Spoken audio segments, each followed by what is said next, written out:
The morning air over the French lines hung heavy with gun smoke, the kind that clung to a soldier's lungs and made every breath feel like a reminder of the war's weight.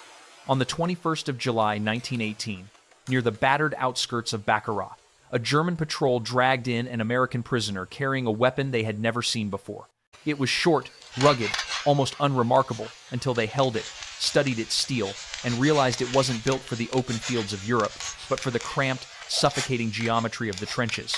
The shotgun looked nothing like the elegant rifles European doctrine worshipped. It was blunt, brutal, and terrifyingly practical.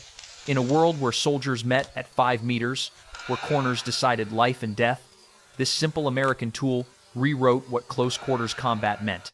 Why did such an ordinary weapon unsettle the German general staff so deeply? And how did a design rooted in American farms and police stations become one of the most feared instruments of the First World War? To understand that, we must step into the darkness of the trenches and watch how a familiar weapon shattered an old world of military tradition. Long before the Germans filed a diplomatic protest, the problem had already taken shape in the mud-choked trenches of the Western Front.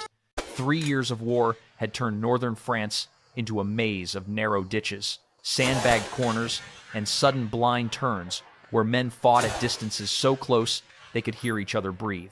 Rifles designed for open fields felt awkward here. Machine guns required setup, grenades lacked precision, and bayonets demanded more courage than most men could summon after days without sleep. The battlefield had changed, but Europe's weapons had not. American observers, arriving in 1917, saw the truth instantly. They watched British and French soldiers grapple their way through shattered trench lines, fighting with clubs, knives, even entrenching tools when rifles became useless. What they witnessed was not the elegant warfare imagined by old doctrine, but a brutal, instinctive struggle for survival at 10 meters or less. The question was simple. What weapon truly belonged in such a place? Back in the United States, a civilian engineer named William G. Eager believed he knew the answer. Eager was not a general, not even a soldier, just a mechanical mind who read the war reports with growing clarity.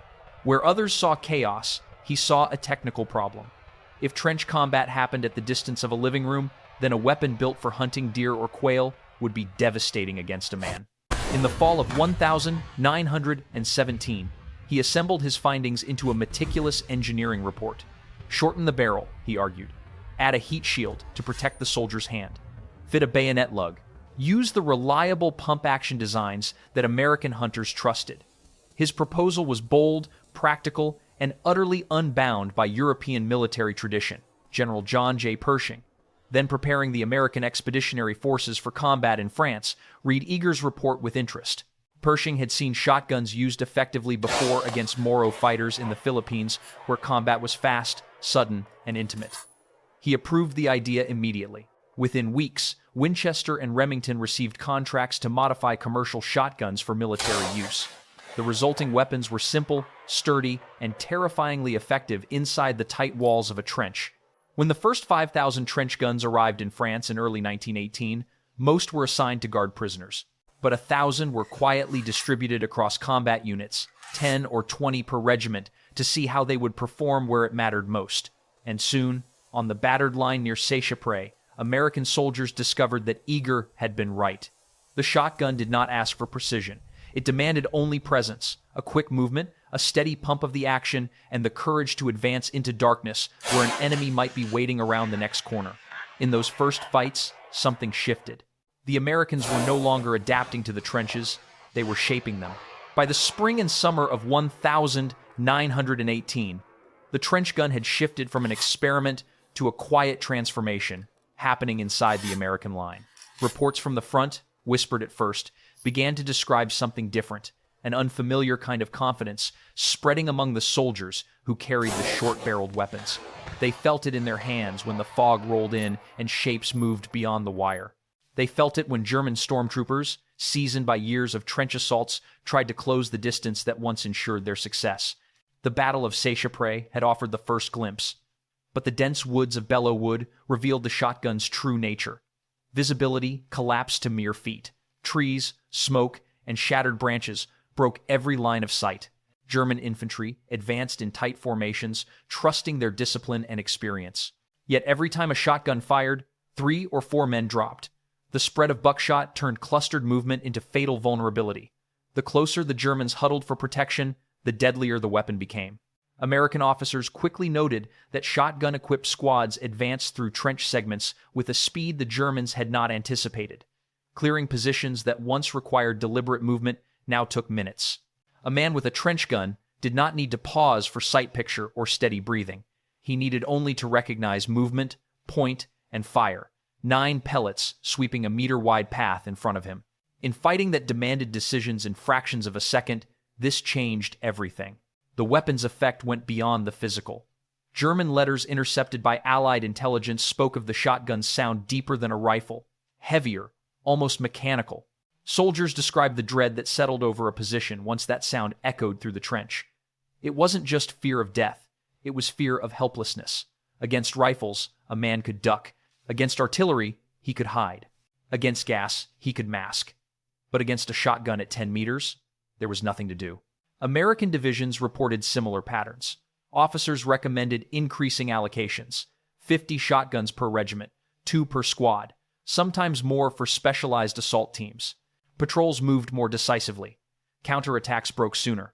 German stormtrooper formations, usually so precise, dissolved under the abrupt violence of close-range volleys.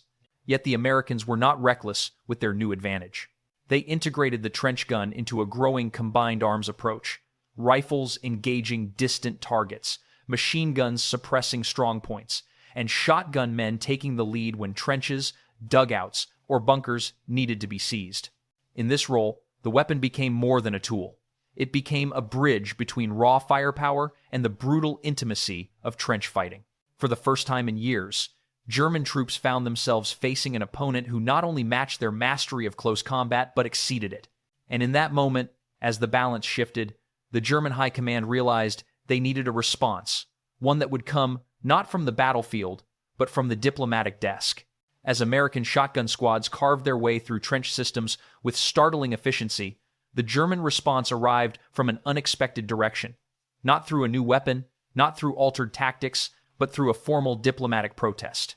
On the 19th of September 1918, with their armies straining under Allied pressure, German officials delivered a message through Switzerland accusing the United States of violating the Hague Convention. The shotgun, they argued, caused unnecessary suffering. The real message lay between the lines. The weapon was working too well. The protest came with a threat that shocked even seasoned diplomats.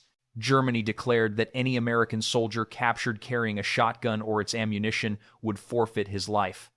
It was a sentence of execution, an attempt to terrify American troops into abandoning the weapon that had begun to undermine Germany's hard-won dominance in close combat. But the threat only revealed how deeply the trench gun had unsettled the German general staff. Armies confident in their doctrine do not resort to legal maneuvering to ban a single infantry weapon. In Washington, the War Department turned to Acting Judge Advocate General Brigadier General Samuel T. Ansel. His 5-page memorandum dismantled Germany's argument with surgical precision. Shotguns had long been used in warfare, from the blunderbuss to the Philippine campaigns. Their projectiles were no more cruel than pistol rounds, and far less destructive than the gas and flamethrowers introduced by Germany itself. Ansel noted that Germany had protested none of these weapons when they served its interests. The protest, he wrote, was destitute of good faith, a diplomatic veneer for a tactical problem. Secretary of State Robert Lansing responded with equal clarity. The United States rejected the protest entirely. The shotgun was lawful, effective, and would remain in service. And if Germany executed an American prisoner for carrying one, the United States would take reprisals as would best protect American forces. The message was delivered without threat in tone, but unmistakable in meaning. Retaliation would be swift and symmetrical. Copies of Lansing's reply were sent to Allied governments, signaling more than legal resolve. It signaled that the United States would not be intimidated by psychological warfare. Within weeks, Germany fell silent. There was no counter-argument, no escalation, no attempt to follow through on their threat. Not a single American prisoner was harmed for carrying a shotgun. The protest had collapsed under its own contradictions. But the aftermath revealed something deeper. German stormtroopers reported that their once reliable assault methods, closing to grenade range, then charging with bayonets and rifle fire, no longer worked against American trenches defended by shotguns. German units described the feeling of advancing into a wall of invisible pellets, the sudden collapse of formations, the psychological shock of hearing the weapon's heavy report echo through the corridors of Earth.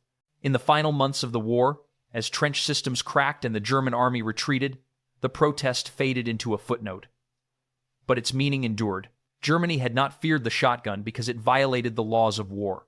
They feared it because it erased the advantage they had spent 4 years refining, and because it came from a nation willing to question the assumptions that Europe had long taken for granted. From a distance, the German protest looked like a legal dispute, but to American commanders, it revealed something far more telling: a clash of military cultures. European armies entered the First World War carrying the weight of centuries, traditions that shaped how they fought, how they armed their soldiers, and how they measured legitimacy on the battlefield. Rifles were the infantryman's weapon. Artillery prepared the assault. Machine guns anchored the line.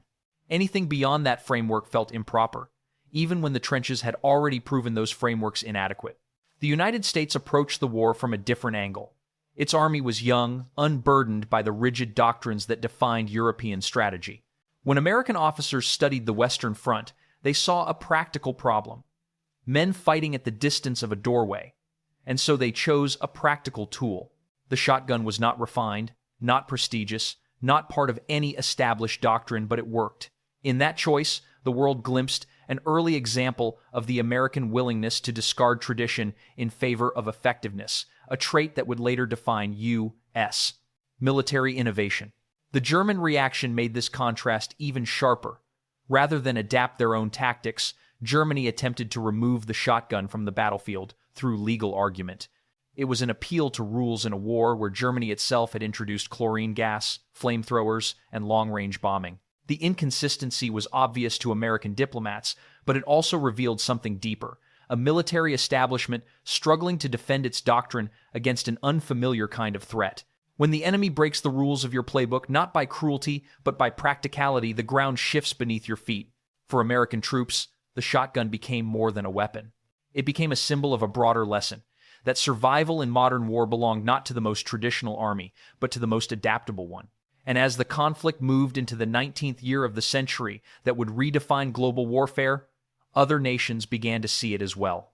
Close-quarters combat in bunkers, forests, caves, and villages would become a defining feature of future wars, from the Pacific in World War II to the mountains of Korea and the jungles of Vietnam.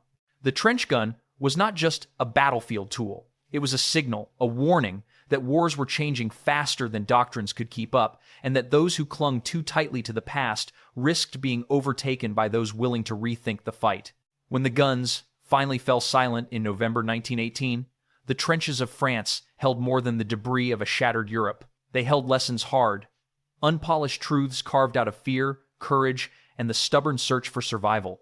Among those lessons was the story of a simple American shotgun, a tool that changed the rhythm of close combat not through brutality, but through clarity.